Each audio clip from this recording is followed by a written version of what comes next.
नमस्कार च- दोस्तों, स्वागत है आपका मेरे YouTube चैनल पे। आज हमारे साथ है कर्नल अजय रैना सर।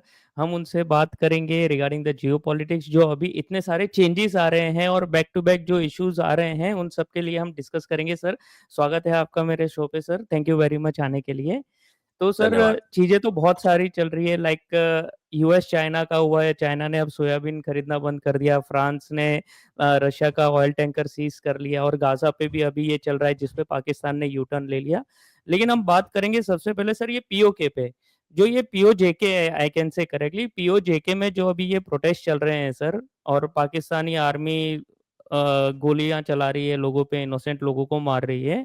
तो आप ये क्या देखते हैं सर? क्या अभी जो बात कर रहे हैं, कुछ लोग बोल रहे हैं पीओके वापस आने की तैयारी में है, और बाय दैट साइड हमारे जो आर्मी जनरल्स हैं और जो एयरफोर्स जनरल है, एयरफोर्स चीफ मार्शल है, वो भी उनके जो कमेंट्स आज आए हैं वो भी कुछ इशारा कर रहे हैं। तो आप कैसे देखते हैं सर ये सब चीजों को ओवरऑल सर, पीओके में जो चल रहा है उसको, और हमारे जनरल्स के ये जो बयान आए हैं उस पे? देखो, पीओजेके में जो हो रहा है वो दुनिया देख रही है कि कैसे वहाँ की पुलिस ने भी मना कर दिया प्रोटेस्टर्स को रोकने के लिए, तो पंजाब से पुलिस लेके आए और उनकी पिटाई हुई, फिर उनकी पतलूने और उनके हेलमेट से लगा रखे हैं। बेसिकली ये दर्शाता है कि वहाँ पे एक लॉ एंड ऑर्डर जो है ब्रेकडाउन हो गया। और ये ब्रेकडाउन इसलिए हुआ है कि पिछले 70-75 साल का निगलेक्ट, उनको जो लॉलीपॉप दिखाया गया था कि हम आपको ये कर देंगे, आपको पाकिस्तान का हिस्सा बनाएंगे, और इसलिए उन्होंने अपना ऊपर वाला पीओजेके गिलगित बल्तिस्तान को अलग करवा लिया। अदरवाइज गिलगित बल्तिस्तान और ये जो जिसको ये आज़ाद कश्मीर कहते हैं, ये दोनों मिला के पीओजेके है ना।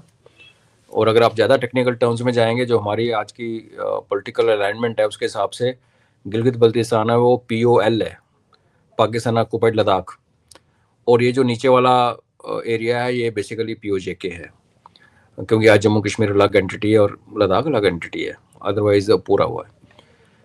तो जो इनको सालों साल इनका निगलेक्ट हुआ, इनको बेसिक राइट्स नहीं दिए गए, एक्सप्लॉयटेशन हुई इनके नेचुरल रिसोर्सेज की, इनके बच्चों को पढ़ाई नहीं, कोई स्कूल कॉलेज का बुरा हाल, डेवलपमेंट कुछ नहीं, हॉस्पिटल ढंग के नहीं, ब्यूरोक्रेट्स बाहर से आते हैं, यहाँ कुछ हो जाए तो आप सुप्रीम कोर्ट ऑफ पाकिस्तान में अपील नहीं कर सकते, आप नेशनल इलेक्शन में वोट नहीं डाल सकते।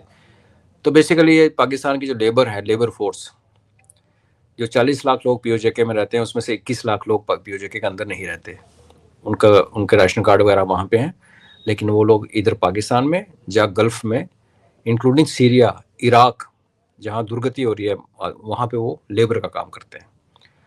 तो जैसे मैं कहता रहता हूँ अक्सर कि पाकिस्तानी जो गल्फ में जाते हैं दो किस्म के जाते हैं, एक तो जो काम करने जाते हैं जिसमें ज़्यादातर पीओजेके वाले हैं, और दूसरे वो हैं जो भीख मांगने जाते हैं, जो बेसिकली पंजाबी हैं जो मक्का मदीना के आसपास घूमते हैं। तो ये बवाल जो उठाया ये तो होना ही था। आप किसी कौम को दबा के रखो, दबा के रखो, दबा के रखो, उनको ये कहानियां सुनाते रहो कि कश्मीर, भारतीय कश्मीर में ये हो गया, भारतीय कश्मीर में वो हो गया। वो अंधे थोड़ी हैं, अब उनको भी दिखता है डिजिटल का ज़माना है, हमारे कश्मीर में क्या हो रहा है, हमारे जम्मू में क्या हो रहा है, उनके क्या हो रहा है। और हमारा जो वर्स्ट केस था जब कश्मीर में टेररिज्म पीक पे था 93-94 में, उस टाइम भी किसी जम्मू कश्मीर वासी को वोट देने से वंचित नहीं किया गया, उसको सुप्रीम कोर्ट आने से वंचित नहीं किया गया, किसी के बच्चे को बाहर किसी मेडिकल सीट और इंजीनियरिंग सीट के लिए मना नहीं किया गया। तो ये जो चीज़ें जो हम ग्रांटेड लेते हैं हमारे भारतवर्ष में, कोई भी स्टेट वासी कि मैं दूसरी स्टेट में जा सकता हूँ, मैं ये कर सकता हूँ, ये वहाँ तो लोग सपने में नहीं सोच सकते। फिर आप सपने में भी नहीं सोच सकते, बिकॉज आपको पाकिस्तान का हिस्सा नहीं बनाया गया। अगर आप पाकिस्तान का हिस्सा नहीं बनाया गया तो फिर आपको इतनी इटॉनमी मिल जानी चाहिए थी कि आप अपने आप को गवर्न करते, अपने पानी और अपनी बिजली जो आप सप्लाई कर रहे हो उसका कुछ आपका पैसा, सेम बलोचिस्तान, वहाँ से गैस आ रही है, वहाँ से माइंस निकल रही हैं, मिनरल्स निकल रहे हैं, और सारा खा रहा है पाकिस्तान, उनको प्रायोरिटी नहीं देता। तो अभी जो पाकिस्तान के टूटने की बात जो हम 2-3 साल से लगातार कर रहे हैं, और कई लोग मजाक करते हैं तुम्हारा कब होगा कब होगा, तो लोगों को चाहिए कि थोड़ा सब्र रखो। देश टूट रहा है, कोई चपाती का टुकड़ा थोड़ी है कि खींचेंगे टूट जाएगा, टाइम लगता है।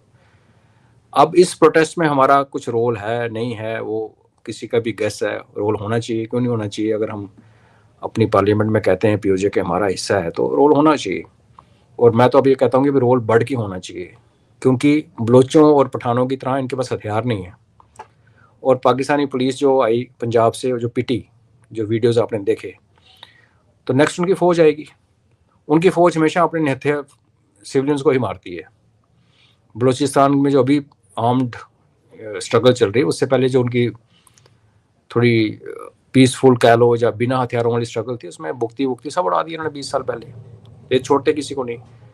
तो अगर हम इंटरवीन नहीं करते और यूएसए वगैरह को तो फ़र्क नहीं पड़ता, तो यहाँ आपको बड़े निकट भविष्य में जीनोसाइड होने के मोर देन 50% चांसेस हैं कि पाकिस्तानी फ़ौज आके इनको मारेगी, जो कि एक बड़ा ही दर्दनाक हादसा होगा इंसानियत के लिए। बाकी अगर दूसरे तरीके से बोलो कि यही लोग हैं जिन्होंने टेररिस्ट बना के भेजे, इनके यही कैंप थे, ये इनको कर्मा का फल मिल रहा है, वो दूसरा तरीका उसको देखने का। हम लोग जजमेंट में किस लिए बैठे हैं? मैं तो सिंपल ये बात कहता हूँ कि आज की शेप का जो पीओजेके है, उसको अगर भारत में विलय होना है, उसके लिए बहुत सारा एक सफ़र बाकी है। अगर ये टूट भी जाता है मिलिटरली, हम सिंदूर में ठोकते हैं और इनका पाकिस्तान की मशीनरी ख़त्म हो जाती है, तो नेचुरली बलूचिस्तान आज़ाद हो जाएगा, KPK आज़ाद हो जाएगा, फिर ये भी आज़ाद हो जाएंगे। अब 40 लाख ये और ऑलमोस्ट आई थिंक 10 की 12 लाख ऊपर गिलगित बल्तिस्तान वाले। हालांकि दोनों में काफ़ी फ़र्क है, कॉम्प्लेक्स प्रॉब्लम है ये। गिलगित बल्तिस्तान में सारी शिया पॉपुलेशन होती थी, 82-85% 1947 में। बाद में इन्होंने सुन्नीस को वहाँ बिठाया। उन सुन्नीस को तो हम खदेड़ सकते हैं। क्यों? क्योंकि पीओजेके के सारे लैंड रिकॉर्ड आज भी इंटैक्ट हैं। जब हम हमारे वहाँ पे सरकार का हुकूमत आती है तो हमें अपने डॉक्यूमेंट खोल के पता चलेगा कौन, यहाँ जैसे JNK के अंदर हम लोग 370 से पहले जो हमारा land record, same land record Gilgit Baltistan को पीओजेके के इंटैक्ट है। पीओजेके का जो नीचे वाला हिस्सा है जहाँ पे ज़्यादा प्रोटेस्ट चल रहे हैं, वहाँ पे कोई भी पाकिस्तानी अलाउड नहीं है सेटल होने के लिए, जैसे हमारे यहाँ नहीं था 370, वहाँ 370 टाइप चीज़ चल रही है अभी भी। लेकिन ऊपर वाले को इसलिए लग किया था 1949 में कि वहाँ बदमाशी से ये वहाँ की डेमोग्राफी को चेंज कर सके। तो वो इलाका तो साफ भी हो सकता है और उस इलाके से हमें सेंट्रल एशिया रिपब्लिक का एक्सेस मिलेगा, तेल और गैस के भंडार हैं वहाँ पे, वो बड़ा फ़ायदा है। ये जो इलाका नीचे वाला जहाँ पे भी प्रोटेस्ट चल रहे हैं और यहाँ पे मैं कह रहा हूँ कि स्लॉटर और जिनोसाइड होने का खतरा है, इनका हम अपने साथ अगर आंख बंद करके मिला लें तो कि वैल्यू एडिशन क्या होगी, कितना ये पॉजिटिव और नेगेटिव होगी, इसके बारे में मैं काफ़ी शोज़ कर चुका हूँ, मैं रिपीट नहीं करना चाहता। मैं सिर्फ लोगों को ये बोलना चाहता हूँ कि जो बड़े पीओजे के करके सेंटी होकर इमोशनल होकर कूदने लगते हैं, उनको शायद पता नहीं है प्रॉब्लम के। जैसे हम जम्मू की डिमांड करते हैं तो बहुत सारे कमेंटेटर सोचते हैं कि जम्मू एक हिंदू एरिया है, वो हिंदू, ऐसा कुछ नहीं है। जम्मू में 60% हिंदू और 40% मुस्लिम रहते हैं। वो हमारे जम्मू के मुस्लिम हैं, वो कश्मीर से अलग है और हम इकट्ठे रहते हैं। तो लोगों को समझ नहीं है क्योंकि हर बंदा अपने नज़रिए से देखता है। मैं 40 लाख लोगों को बिना रुके टुके हमारी स्टेट में आके इंटीग्रेट होते हुए जब देखता हूँ तो मुझे और बहुत सारी प्रॉब्लम्स उसके साथ आती हुई नजर आती हैं। तो उसका सर क्या तरीका है? इसमें सॉरी मैं आपको इंटरप्ट करूंगा, सॉरी। इसमें मैं आपका एडिशन करना चाहूंगा। एक वो पीओके का जो लीडर है, जो पीओजेके का लीडर है, जो सबसे ज्यादा ये आगे बढ़ के डिमांड कर रहा है, वो सब कर रहा है, वो बोल रहा है कमेंट करके कि हिंदू तो जुल्म करता है, वो तो काफिर है, वो तो जुल्म करेगा ही। सरकार भी हम पे जुल्म कर रही है, जो मुस्लिम सरकार है, बोले हिंदू तो करेगा जुल्म। ये तो उनकी सोच है अभी। बिल्कुल है। और हमारे यहाँ महानुभाव बैठे हैं जो कहते हैं कि हम घर वापसी कराएंगे। तो मैं कहता अपने अपने मोहल्ले में करा लो, पहले कोई बड़ा एक्सपर्ट है JNK में आ जाओ, यहाँ करा के देख लो। ऐसे नहीं होता, ये घर वापसी वापसी कुछ नहीं होती। बिकॉज जब आप रिलीजन को पॉलिटिकली यूज़ करते हो फिर वो बिजनेस बन जाता है। उसमें दो पार्टियाँ होती हैं, एक वो जो पैसे कमाता है, पावर कमाता है, और दूसरी पार्टी वो है जो कि जिसको विक्टिमाइज होकर जिसको मरना भी पड़ता है, जिसको गोली भी खानी पड़ती है, डंडे भी खाने पड़ते हैं। इस सोच के बीच में घर वापसी का कोई स्कोप नहीं होता। जिनको डंडे पड़े हैं, जिनको मार पड़ रही है, जिनके घर टूट रहे हैं, उनको जो घर वापसी करने वाले जब जाने की कोशिश करेंगे तो वो जो दूसरा तबका बैठा हुआ है ऊपर, जो उनका एलीट है, जिनके पास पावर है, पैसा है, वो आपको बचने नहीं देगा। तो ये सपने सुहाने लड़कपन के हैं। एक बड़ा कॉम्प्लेक्स इशू है। इसको लेके करना क्या है? आपने गर्म आलू पकड़ के हाथ में तो रख लिया, उसको करो क्या? उछालोगे, खाओगे, छीलोगे, क्या करोगे? उसका प्लान जब तक ना हो, मैं तो ये एडवाइस करता हूँ उसमें हाथ नहीं डालना चाहिए। अपनी मुसीबतें हमें और नहीं बढ़ानी चाहिए। ऑलरेडी हमारे अंदर बहुत सारे पाकिस्तान है। बट हाँ, वो लैंड अगर हम अपनी कहते हैं तो मैं कहता हूँ ऊपर से स्टार्ट करो, गिलगित बल्तिस्तान अपना ले लो। उसके बाद फिर ये जो नीचे का पीओजे के, वैसे ऊपर भी हम, साइड पे भी हम, ईस्ट में भी हम और थोड़ा साउथ ईस्ट में भी हम, तो अब लैंड लॉक्ड हो गए, आपकी डिपेंडेंसी हमारे ऊपर बढ़ जाएगी। फिर देखेंगे रीऑर्गेनाइजेशन कैसे करनी है, रीऑर्गन करना है स्टेट को, कश्मीर को कहाँ जोड़ना, लद्दाख को कहाँ जोड़ना है। ये बहुत लंबा प्रोसेस होगा जिसको मैं एंटिसिपेट करता हूँ कम से कम 20-25 साल में पूरा होना चाहिए। अगर आज पीओजे के हमारे पास आ जाता है तो पहले तो फौज भेज के वहाँ अपनी फौज मरवाने का कोई मतलब नहीं, इट्स नॉट वर्थ इट। अगर ये इसी एजिटेशन में जब हम ऑपरेशन सिंदूर में ठोकते हैं, कोई टूट जाते हैं, बिखर जाते हैं, और फिर चाइना के एंगल नहीं बोलना है हमने, चाइना की बहुत इन्वेस्टमेंट है गिलगित बल्तिस्तान में, तो देशवासियों को ठंड रखो। अगर ये आज भी होता है तो शायद 25 साल में भी ज़्यादा लग जाएं इसको एक फुली इंटीग्रेट करने के लिए। अगर हम जल्दबाजी करेंगे, एक गर्म आलू मुंह में डालने की कोशिश करेंगे तो मुंह जल जाएगा। तो सच ही है। Correct sir. बाकी सपने नहीं, जितने देखते हैं वो देख सकते हैं। बिल्कुल सर, बट जी। इसमें सर मुझे एक कंप्लेन है एमईए से। 4 दिन से ये इश्यूज चल रहे हैं। वहां पे गोलीबारी हुई, 4 जन मरे। आज जाके उन्होंने स्टेटमेंट दिया है। अगर हम जितना हम बोल रहे हैं कि पीओजे के हमारा हिस्सा है, जैसे ही न्यूज आई थी तुरंत करना चाहिए था और एक नैरेटिव सेट करना चाहिए था। यूएनजीए का चल भी रहा है, हमारे यहाँ पे हमारे एमईए ने बात ही नहीं की, कुछ स्टेटमेंट ही नहीं जारी किया। आज जाके 4 दिन बाद जारी किया है सर। इस तरह से लेट करेंगे तो ये क्या शो करता है सर? ये तो ये एक ये ध्यान शो करता है ब्यूरोक्रेसी। ब्यूरोक्रेसी 4 दिन पहले जब किसी ने लिखा होगा एक स्टेटमेंट, उसको एक डिप्टी सेक्रेटरी ने लिख के एडिशनल सेक्रेटरी को दिया होगा, एडिशनल सेक्रेटरी ने फिर सेक्रेटरी साहब को दिया होगा, दिन निकल गया होगा, गोल्फ खेलने चले होंगे, फिर अगले दिन वापस आए होंगे, फिर मीटिंग की होगी सुबह शाम 2-3 घंटे, फिर उसके बाद स्पेशल सेक्रेटरी साहब के पास गया होगा, फिर वो सेक्रेटरी साहब के पास गया होगा, फिर वो फॉरेन सेक्रेटरी के पास गया होगा, उसके बाद जयशंकर साहब के पास गया होगा, जयशंकर साहब लंच करने चले गए, मीटिंग है, फिर वो मोदी साहब के पास भी गया होगा। तो ये होती ब्यूरोक्रेसी। इंटेलिजेंट हैंडलिंग ये होती है कि आप एक सिचुएशन को एंटिसिपेट करो और अपना स्टेटमेंट पहले ही बना के तैयार रखो। अभी ऑपरेशन सिंदूर में जा रहे हैं ना, दोबारा होना कभी भी होगा, पता नहीं कब होगा। तो मैं ये कहूँगा कि आपके 10-15-20 मूवीज, वीडियोस और स्टेटमेंट्स बन के तैयार होने चाहिए, डे टाइम ब्लैंक छोड़ के। इधर से जहाज उड़ा, जैसे ही टच डाउन करा वापस अपना जहाज, आपका स्टेटमेंट ठक रिलीज होना चाहिए। वो होता है प्रोएक्टिव। अगर आपने नोटिंग ही बनानी है और आपको वॉर और पीस के बीच में फ़र्क नहीं पता, आपके लिए हर चीज़ नॉर्मल है, आपसे दूर हो रही है, हमें फ़र्क नहीं पड़ता।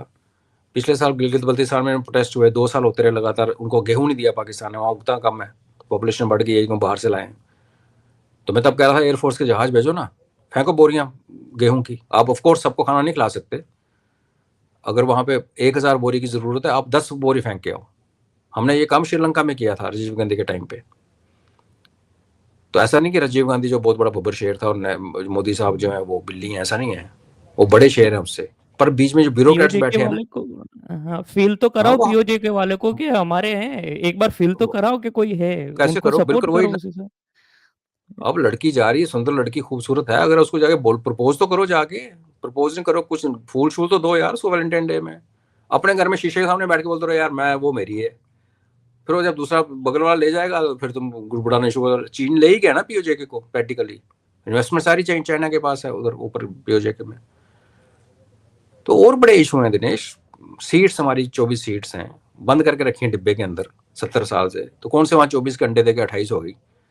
उसको यूज करो यार, साइकोलॉजिकल ऑपरेशन के लिए यूज करो।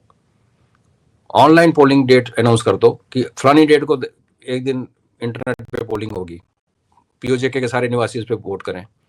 जिसको इलेक्शन पे खड़ा होना, लल्लू पंजू जिसको खड़ा होना खड़े होने दो, और जो जीत गया एक वोट से भी जीता उसको दो एयर टिकट। पीओजेके वाले तो खड़े होंगे नहीं, खड़े कौन से होंगे जो पीओजेके के बाहर रहते हैं, वो अयूब मिर्जा टाइप जो झूठ बोलते हैं। जो भी है, एयर टिकट लो, यहाँ बुलाओ, अच्छे 5 स्टार होटल में रखो, जेके असेंबली में सेशन अटेंड कराओ और फिर वापस भेज दो। कितना लगा? 1 लाख रुपया, 2 लाख रुपया। पाकिस्तान के पेट में ऐसे मरोड़ पड़ेगा ना उसके बाद। पर हमने सब कुछ छोड़ रखा है फौज के हवाले कि जब मौका आएगा तुम लड़ो, तुम मरो, फिर हम नहीं बताएंगे किसी को हमने कितने जहाज गिराए। तो मेरे को बड़ी इश्यूज हैं। ये ब्यूरोक्रेसी का जो कल्चर है ना, ये आर्म्स में भी घुस चुका है, फोर्सेज में भी घुस चुका है। और नेहरू जी का एक सपना था, उनका स्टेटेड क्लेम था कि जिस दिन नेहरू जी प्राइम मिनिस्टर बनेंगे वो ब्यूरोक्रेसी खत्म करेंगे। वो कहते थे ये बाबू हैं जो ऑफिस से बाहर नहीं निकलते, देश का फैसला करते हैं, उस किसान का फैसला करते हैं जो कि खेत चला रहा है। वो एक चीज़ से मैं सहमत हूँ नेहरू जी की, और दुर्भाग्यपूर्ण वही वो कर नहीं पाए। उसके और रीजंस हैं, कभी फिर डिस्कस करेंगे। तो यस, आप किसी को अपना महबूबा बोलते हो तो फिर उसको आप गाना ना गाओ तो एटलीस्ट शेर तो बोलो यार, कोई पर्ची पकड़ाओ, है कुछ तो करो। अपने घर में शीशे के सामने बैठ के कोई फायदा नहीं, इज ऑल हॉलो। और एयर चीफ और आर्मी चीफ ने जो बोला नक्शे चेंज कर देंगे नक्शे, वो बेसिकली वो पीओजेके के लिए बात नहीं कर रहे, वो पाकिस्तान की बात कर रहे हैं। उन्हें पाकिस्तान को खिन बिन करना है, वो हमारा एम है, वो हम करेंगे। तो इसको उस एंगल से देखना चाहिए। जी करेक्ट सर, करेक्ट सर। तो अभी मैं ये थोड़ा सा शिफ्ट होता हूँ और पाकिस्तान के टॉपिक पे रहता हूँ। सर ये गाजा के लिए ट्रम्प ने बोला था पाकिस्तान सपोर्ट कर रहा है, पाकिस्तान ने भी बोला हम डील साइन कर रहे हैं। अब वो डार आके जो इनका मिनिस्टर है, फॉरेन मिनिस्टर, वो जाके पार्लियामेंट में, इनके पार्लियामेंट में पलट गया, पूरा यू टर्न ले लिया। पहले एग्री किया गाजा पे, अब पूरा यू टर्न ले लिया जब प्रेशर पड़ा। तो ये ट्रम्प को फिर से चूना लगा दिया इन्होंने कि क्या किया है सर ट्रम्प, और ट्रम्प क्या करेगा अब ये रिएक्शन के बाद सर?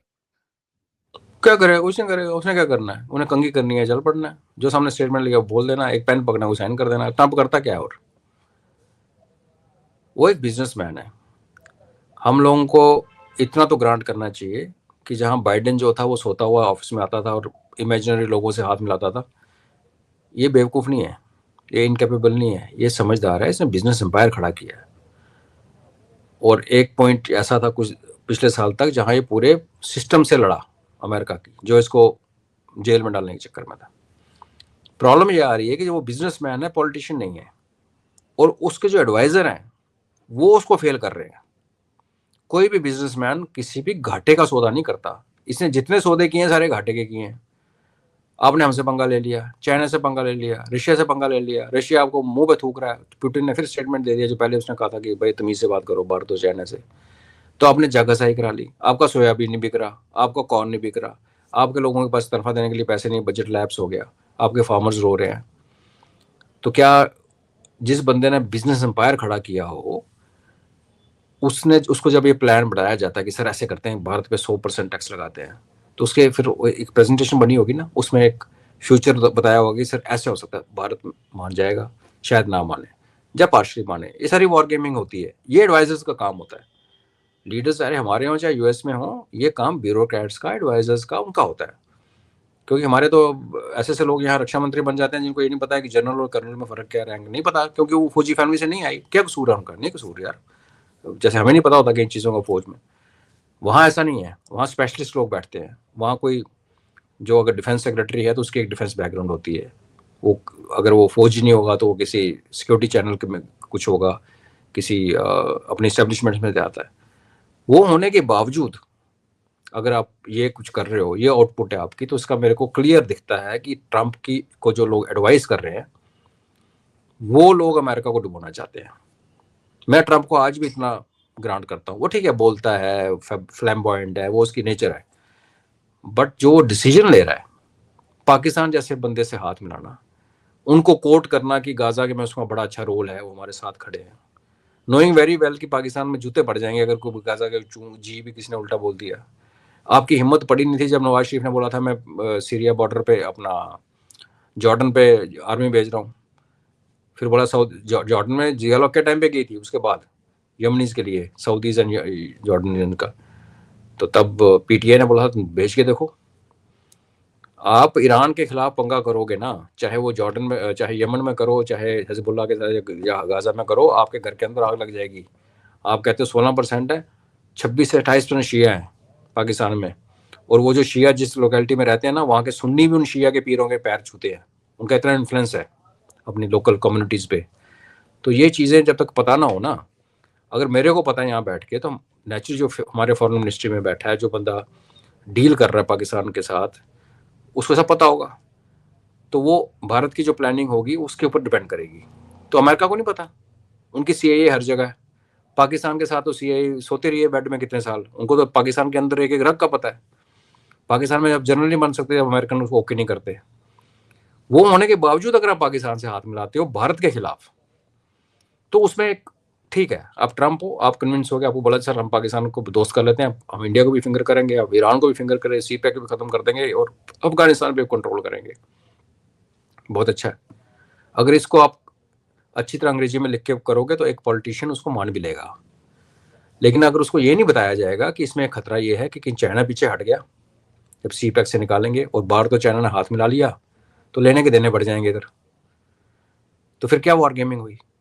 तो क्योंकि उसका हर फैसला, चाहे वो डिफेंस रिलेटेड है, चाहे वो बिजनेस रिलेटेड है, चाहे वो टैरिफ रिलेटेड है, चाहे ह्यूमन पर्सनल रिलेशनशिप रिलेटेड है, हर फैसला अगर गलत आ रहा है और एक बिलियनियर बिजनेस एम्पायर के मालिक का फैसला गलत आ रहा है, इसका आप मान के चलिए कि इसकी जो टीम है वो इतनी घटिया और नालायक है, या इतनी लायक है कि वो अमेरिका का उसने कुछ मिशन बना रखा है। जैसे हमारे गांधी, राहुल गांधी जी हैं, कहाँ कहाँ नहीं लेक्चर देते, और क्या क्या बेहूदी लेक्चर देते हैं।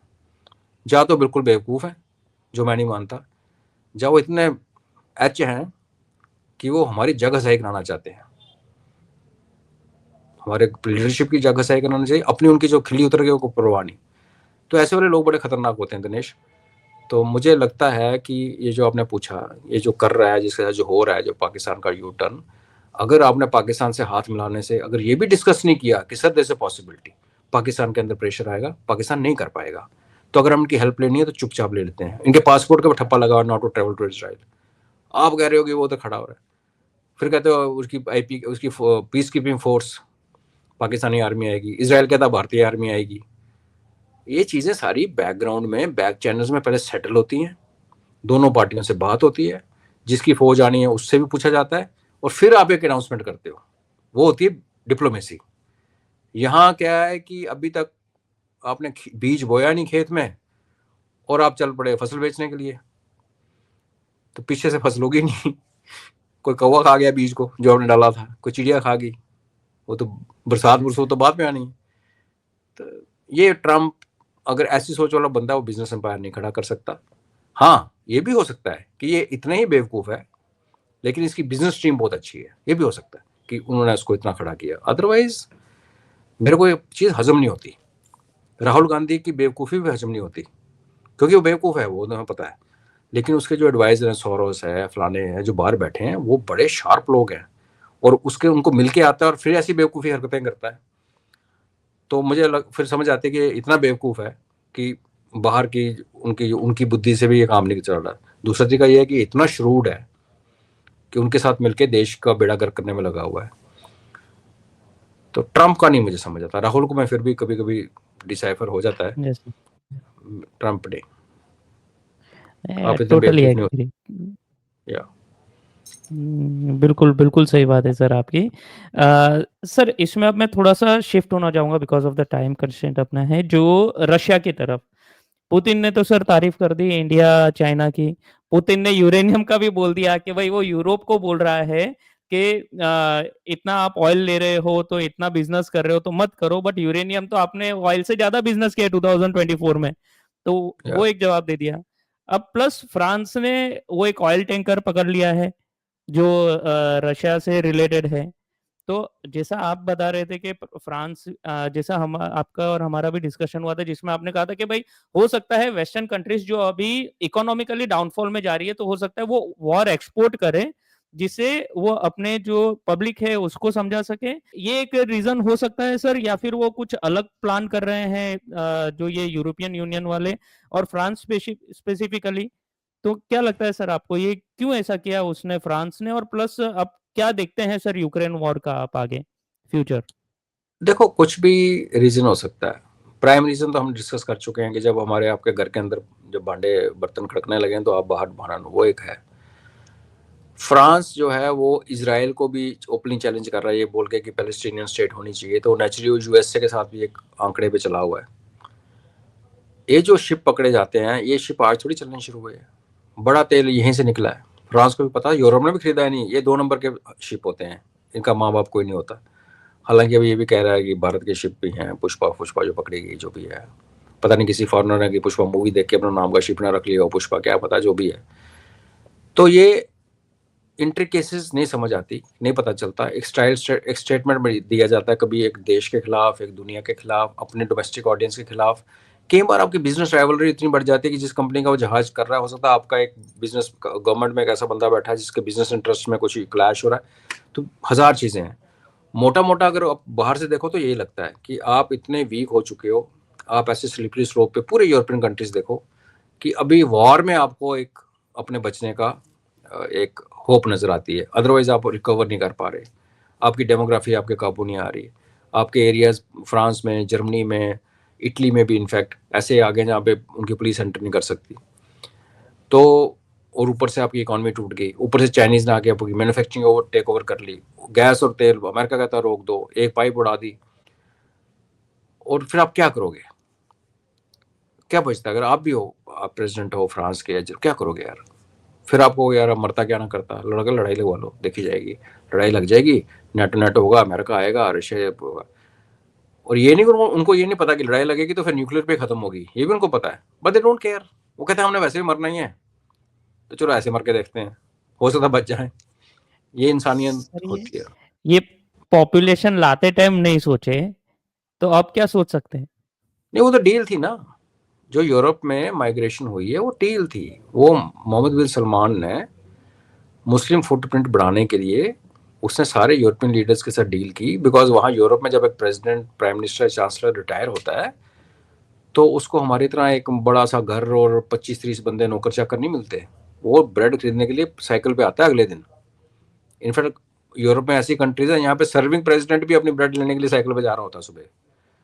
तो उन देशों में क्या होता है कि आपके पास काला धन जो है वो उस मात्रा में नहीं आप कमाते, और कुछ भी कह लो, वाइट्स में कई लोग बहुत अच्छे हैं, ईमानदार हैं, तभी वो उन्होंने किया है। बदमाश भी बहुत हैं, दोनों तरफ हैं, लेकिन तो अगर उनसे डील हुई थी एमबीएस की कि भाई तुम रिटायर होने वाले हो, तुम अपने गेट खोल लो, तुम्हें हम एक आइलैंड खरीद के देंगे, यॉट देंगे, तुम अपने जिंदगी के आने वाले जो साल हैं आराम से बिताओ। और मोस्ट ऑफ ये जो प्रेसिडेंट, प्राइम मिनिस्टर है ना, इनके बच्चे बच्चे कुछ नहीं है, इनकी फैमिलीज कुछ भी नहीं है, कोई बैचलर है, कोई सिंगल है, कोई कुछ है। एक ने अपनी माँ की उम्र की शादी कर रखी है फ्रांस वाले ने। तो ये बिक चुके हैं। और एमबीएस ने ये इसलिए किया था कि जब टर्की कैलिफेट कर रहा है दोबारा से, कि टर्की से लेके इंडोनेशिया तक पूरा, इंक्लूडिंग इंडिया, बांग्लादेश, सारे को मैं इस्लामिक कर दूंगा, तो उसकी लड़ाई इस टाइम मुस्लिम वर्ल्ड को कंट्रोल करने की लड़ाई सऊदी अरेबिया के साथ है। सऊदीज कहते हैं कि मक्का और मदीना हमारे पास है। करेक्ट। तो टर्की जो सोच रहा है उसको करने की उसकी औकात है या नहीं बाद में देखेंगे, लेकिन अगर मक्का मदीना आपके पास है और दुनिया की पॉपुलेशन में जितने परसेंट मुस्लिम है उस परसेंटेज को आप डबल नहीं तो अगर 1.5 टाइम्स मल्टीप्लाई कर दोगे, तो हर मुस्लिम का एक सपना होता है हज करने जाना है। वो एक ना एक दिन आपके द्वार पे आएगा, पैसे खर्चेगा, आपको एंट्री फीस देगा, आपके डॉलर खर्च के जाएगा। तो आपके पास इस्लामिक वर्ल्ड की लीडरशिप अपने आप आ गई। तेल आपका कम हो रहा है, और अगर है भी है तो दुनिया में डिमांड कम हो रही है और जगह जगह तेल निकल रहा है। तो आपको जब ये फाइनेंशियल इकोनॉमिकल जो सट लगेगी, सेटबैक लगेगा ये जो ऑयल का, तो आपका नेक्स्ट ऑप्शन क्या है? आपने टूरिज्म बढ़ाना है, रिलीजियस टूरिज्म। इसलिए जब आप अपना मंदिर बनते हुए देखते हो यूएई में, सऊदी में, आप खुश मत हुआ करो। उनको पता है कि आने वाले दिनों में भारतीय और ट्रेवल करेंगे बाहर और मंदिर देखने आएंगे। दुबई में स्टॉप ओवर 3 घंटे का, उसको 6 घंटे करेंगे कि यार मंदिर देख के आते हैं, अबू धाबी चक्कर मार के आते हैं। तो ये सारा बिजनेस है। तो इन्होंने अपने देश बेच दिए, अपने देश की डेमोग्राफी चेंज कर दी, और ये सारे वहां से दफा हो जाएंगे, निकल जाएंगे। पाकिस्तानी लीडरशिप और इनमें कोई फर्क नहीं है, एक जैसे ही है। लेकिन अब ये कर दिया ना, तो उनको जो उससे जो नुकसान हुआ उनकी इकोनॉमी में, उनके कल्चर में जो इशू हुए, जो ग्रूमिंग गैंग बीच में अंदर आके बैठ गए, अब उनसे कंट्रोल नहीं हो रहा। तो लड़ाई इसलिए लगनी तो जरूरी है। रही बात यूक्रेन की, तो यूक्रेन आप देखिए, इसमें तो बड़ा क्लियर है। जिस दिन अलास्का में मीटिंग हुई थी, मैंने आई थिंक आपके शायद में तो अभी रोज ही 2-3 शो होते, याद नहीं रहता कहाँ क्या बोला, बट मेरा कंसिस्टेंट ये है कि उस दिन अमेरिका ने रशिया को यूरोप भेज दिया। पुतिन को बोला तू ले ले यूरोप, जो करना कर, तू संभाल, और मैं जो $300 बिलियन खर्च चुका हूँ, अब मैं पैसे नहीं खर्चूंगा, मैं हथियार बेचूंगा और उसके पैसे देंगे यूरोप, ईयू वाले। ईयू को बोला कि तुम अपना जीडीपी का जो शेयर है उसको 5% कर दो, 2% नेटो में। तो end of it all it's money and power. और पावर जब आपके हाथ से फिसलने लगती है, जो कि यूरोप में हर देश में हो रहा है, तो फिर आप लड़ाई की तरफ जाते हो। ये दुनिया की हिस्ट्री कहीं से उठा के देख लो, हर जगह यही हुआ है। कई बार आप सही चीज़ पे लड़ते हो, कई बार आप इमेजिनरी चीज़ पे लड़ते हो। तो अभी यूरोप ने इमेजिन करना शुरू कर दिया कि रशिया जो है वो लंदन के, वो क्या है, वो जहाँ पर गाड़ी घंटा घंटा सा टंगा हुआ है इनका, क्लॉक टावर जो भी है, वहाँ पे आके झंडा चलाना जाओ। वो क्यों आएगा यार, क्यों आएगा, उसको क्या करना उनको, उनके साथ लेके। तो ये हवे इसलिए क्रिएट किया। अभी देखा पिछले क्या हुआ है, आपने देखा जी, बेलारूस का वो आ गया एयरलाइन, वहां से घुस गया जी, वहां की मिलिट्री एक्सरसाइज चल पड़ी, उनके पोलैंड के अंदर यूएवी गिर गया, यूएसए अपना रशिया का। बाद में पता चला कि वो जो यूएवी गिरा था वो रशियन यूएवी यूक्रेन में गिरा, लेकिन फटा नहीं। उसको बना के रिपेयर करके थर्मोकॉल का विंग लगा के यूक्रेन वालों ने उसको पोलैंड में फेंका। वो देखो रशियन मार्किंग के साथ लगी। तो ये तो उकसा रहे हैं उसको, वो तो पुतिन को। अगर इस पीरियड की हिस्ट्री जो लिखी जाएगी 2020 के बाद वाली, जिसमें अमेरिकन और चाइनीज ने मिलकर हमारे यहाँ पे पूरे पैंडेमिक फैलाया, जिसमें बिल गेट से लेके, चाइनीज से लेके, यूक्रेनियन का भी इन्वॉल्वमेंट है, वहाँ पे लैब थी। ये जो 10 साल गंदे कटेंगे ना, 2020 से 2030-35, इसमें जब हिस्ट्री लिखी जाएगी, जो भी लिखेगा वो बेवकूफ़ होगा अगर ये नहीं लिखेगा कि इसमें पुतिन ने बहुत मैच्योरिटी दिखाई। पुतिन जिसके पास न्यूक्लियर बटन उसके टेबल पे है, हम तो मैच्योरिटी दिखा रहे हैं बिकॉज हम हैं ही ऐसे, हमारी सिविलाइजेशन वो है। लेकिन जितनी बेवकूफ़ियाँ यूरोप ने, अमेरिका ने, एवरीबडी एल्स जिसने की, उसके बदले में पुतिन जो उनका जवाब दे सकता है, जिसके पास ताकत है, खुद तो मरेगा, सबको मिटा सकता है, उसने बहुत मैच्योरिटी दिखाई है। वो आज भी वो लड़ाई के अंदर उतना ही जा रहा है, उसी स्केल पे उसको रख रहा है जहां उसको अपना लार्जर ऑब्जेक्टिव क्लियर है कि हमें ये इलाका अलग करना है, हमें अपनी सिक्योरिटी चाहिए, हमें क्रीमिया की क्या करना है, वो उस पर काम कर रहा है। तो जब तक वो काम उसका जो अचीव नहीं होता कि यूक्रेन को लैंडलॉक करके और बफर जोन बना के, तब तक ये वॉर खत्म नहीं होगी। यूरोप में तो वैसे एग्जैक्टली नहीं सर। चाहते, तो खत्म करेगा नहीं आपने रशिया पुतिन अपनी मर्जी। रशिया नहीं, आपने बिल्कुल सही कहा सर कि पुतिन ने मैच्योरिटी दिखाई। नहीं तो हमें क्या, सबको नहीं पता कि नेटो फोर्स आके लड़ रही है यूक्रेन में? नहीं पता कि यूक्रेन में नेटो इक्विपमेंट्स है। रशिया चाहता तो वो उसको यूज करके और आगे यूरोप पे अटैक कर सकता था। उसके पास पूरे वैलिड रीजन है रशिया के पास तो। या बट वही है कि उसने अपनी मैच्योरिटी दिखाई और भारत ने भी अपना रोल प्ले किया है उसमें, सो वो एक अच्छी बात है। अच्छा, ये एक लास्ट क्वेश्चन है सर, ये आई थिंक सो ये जल्दी हो जाएगा कि अभी आपने शायद वीडियो देखा होगा कि चाइना के वाइस प्रेसिडेंट ने यूएस को धमकी दी है कि हमारे पास हाइड्रोजन बॉम्ब है, आप हमसे ट्राई करोगे तो, और 20 मिनट में पहुंच जाएगा ऑल ओवर द वर्ल्ड, कहीं पे भी पहुंचाना हो तो आप हमको रोक नहीं सकते। तो इसके क्या इम्प्लीकेशंस देखते हैं सर, चाइना के इस तरह से धमकी देने का? डायरेक्ट थ्रेट है यूएस पे ये। यूएस उनको धमकी दे रहा है उनको धमकी दे रहा है। यूएस ने तो ताइवान को छोड़ दिया, प्रैक्टिकली रब के हवाले कर दिया कि जाओ खैर मनाओ, है ना। इसराइल को भी कब छोड़ गया वो पता नहीं चलता, इसराइल का भी खटम खटी लग रहा है। देश का राष्ट्रपति या प्राइम मिनिस्टर अमेरिका के छोड़ के आप किसी का नाम लेके देखो जिसने आगे से वो बदतमीजी ऐसे जवाब दी हो। हर बंदा क्या करता है, कोई अपने फॉरेन मिनिस्टर के थ्रू बुलवाता है, कोई अपने deputy chief minister, deputy prime minister, deputy. तो शी जिनपिंग ने बोला क्या मुंह लगना है, औकात क्या है इनकी, चल बोला तू जैतू मार दे एक बम्बाट। देखो एक टाइम आता है जब आपको इस लैंग्वेज में बात करनी पड़ती है। आज हमारे आर्मी चीफ, कल एयरफोर्स चीफ और कल ही राजनाथ सिंह साहब ने जो बातें की, उसके पहले एक और छोटा सा दौर चला है जिसमें गडकरी साहब आए थे और एयरफोर्स चीफ आए थे, इन बातें हुई थी। ये जरूरी हो जाती हैं। आज अमेरिका पाकिस्तान के साथ ऐसे चिपका हुआ है जैसे कि ये साले बचपन के ट्विन्स है, अभी कुंभ के मेले में बिछड़े। कुंभ तो इनका होता नहीं, जो भी जहाँ भी बिछड़े, वेटिकन शेटिकन में जहाँ बिछड़े होंगे। तो ये उनको फिर दिखाने का जरूरत पड़ती है कि भैया तुम ऐसा है, तुम दोस्ती कर लो, तुम अरब और इनकी भी दोस्ती करा लो, तुम कतर और पाकिस्तान का पैक्ट करा लो, इसराइल को भी ले आओ साथ में। लेकिन जिस दिन भारत चाहेगा उस दिन पाकिस्तान के टुकड़े टुकड़े कर देगा, और जिस दिन टुकड़े टुकड़े होंगे उसके बाद तुम देख लेना एग्रीमेंट किसके साथ करना है। और भारत टुकड़े टुकड़े करने के लिए हमें अपनी फौज भेजने की जरूरत नहीं है। हम इनकी मिलिट्री को इतनी बुरी तरह मारेंगे कि इनके अंदर जो रेबल्स है ना, वो खुद ही अपने आप ही, वो आज ही नहीं मान रहे उनको, आज कितना इलाके उनके गवर्नर।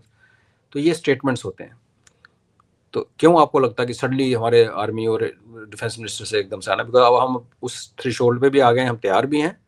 प्लस अभी अमेरिका को और ये जो बड़े पैक्ट फैक्ट होने शुरू हुए ना हमारे गल्फ कंट्रीज में, इनको बताने की है कि भाई ठीक है, हमारी आपसे कोई दुश्मनी नहीं है, लेकिन जिस खुंटे पे तुम अपनी भैंस मारना चाहते हो ना, उस खुंटे को हम किस दिन उखाड़ देंगे, फिर ना रहेगी भैंस, ना रहेगा रस्सा, और खुंटा भी हमारा वहाँ खड्डा नजर आएगा आपको, जैसे रहीम यार खान में था। अब तो ये एक स्टेटमेंट उसी चाइना तरह। भी सपोर्ट करता हुआ नहीं दिखता है।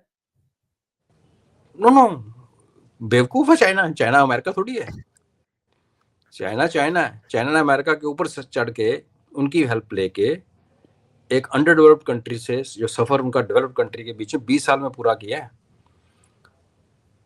1990 से लेके 2010 तक चाइना ने अमेरिका का पूरा यूज किया और अमेरिका को भनक नहीं लगने दी। और सडनली जब पर्दा खुला तो पता चला यार ये तो एक बहुत बड़ा सांप बन गया।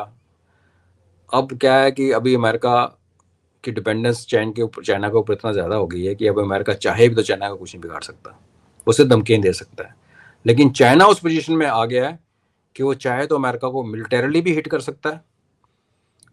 हम तो डूबेंगे, तुमको डूबेंगे सनम की ऊपर वाली स्टेज में चला गया, अब हम नहीं डूबेंगे, हम तेरे को डुबाएंगे। और बाहर बैठ के हमें पता चलना चले, ये अमेरिकन को भी पता है, चाइनीज को भी पता है, डिसीजन मेकर्स को, तो अभी आंखें दिखाना शुरू हो गया।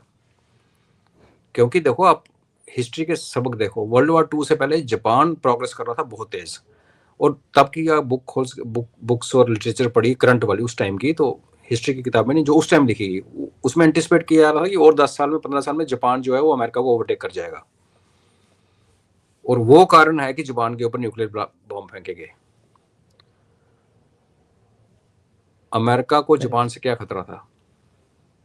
जापान को खतरा तो दूसरी पार्टियों से थे जो उनके बॉर्डर के ऊपर आके बैठ गई थी। तो इसीलिए अब अमेरिका वही टेम्पलेट चाइना के ऊपर लगाना चाहता है, लेकिन चाइना जापान नहीं है। अमेरिका ने अगर उंगली उठाई तो चाइना उंगली घुमा के उनके नाक में घुसेड़ देगा, चाहे उसका अपना नुकसान होगा। तो जब आप उस पोजीशन में आ जाते हो ना, और जब दूसरी पार्टी बकवास करने से बंद ही नहीं करती, बक बक बक बक बक बक कुछ ना कुछ बोलती रहती है, बोलती रहती है, बोलती रहती है, सोयाबीन खरीदो हम मिलेंगे ये, तो वो शट अप कॉल देनी पड़ती है।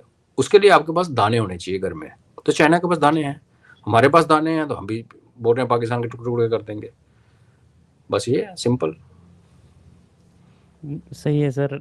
बड़ा टर्मोइल है अभी, बहुत कुछ चल रहा है एकदम से। सो आगे आने वाले टाइम बहुत इंटरेस्टिंग रहेंगे और काफ़ी डेंजरस भी रहेंगे जैसा दिख रहा है। सो ये डिस्कशन चलता रहेगा सर। तब तक के लिए सर, आने के लिए बहुत बहुत धन्यवाद सर। जय हिंद, जय Bharat, Vande Mataram, and thank you sir ये पूरा बताने के लिए सर। Thank you.